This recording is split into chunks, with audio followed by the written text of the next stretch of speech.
এখানে দুইটা current bill. এটা হলো গত মাসের কারেন্ট বিল আইসে 445 টাকা। 5 টাকা বেশি নেয় 450। আরে 545 টাকা আইসে মোট, 550 টাকা দিছি। এটা গত মাসের কারেন্ট বিল। আর এই মাসের কারেন্ট বিল আইসে 1195 টাকা। এই দেখেন কীভাবে এই যে কারেন্ট বিলের যে ইউনিটটা লেখা নেয়, এই বাটফারটি কত বড় চোর। আসলে তে কারেন্ট বিলের ইউনিটটা বেশি উড়াইয়া টেয়াটা বেশি দুর্নীতিতে ব্যাংকে বা সরকারে। তো তে সাধারণ মানুষরে এইভাবে যান কীভাবে হয়রানি করায়, ইউনিট বেশি লেখা কারেন্ট বিল। মানে এক মাসের ভিতরে এতটা ডিফারেন্স কীভাবে হয়? এই গত মাসে দিলাম 550 টাকা, এই মাসে এ পড়ছে 1195 টাকা। মানে কত বড়, মানে হারামজাদা না হইলে এইভাবে বিল এতটা ডিফারেন্স না করতে না পারে। দেখেন এটা কি একটা সম্ভব? এতটা 100-200 হলে একটা মাইনা নেওয়ান যায়। কত বড় চোরের জাত!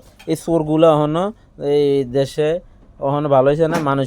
সাধারণ মানুষের এইভাবে এই ভালো করে মিটার না চাইয়া ইউনিটগুলা লেখা লইয়া যায়, মানে 10টি একটা 20টি লেখা লইয়া যায়। গত মাসে 550 টাকা, এই মাসে আইছে 1195 টাকা। কত বড় দেখছেন নি জালিয়াতি! কিভাবে এই কারেন্ট বিলটা কিভাবে ডাবল বিলটা কিভাবে ধরছে। 550 টাকার বিলটা প্রায় 1195, 1200 টাকা মতন চলে আইছে।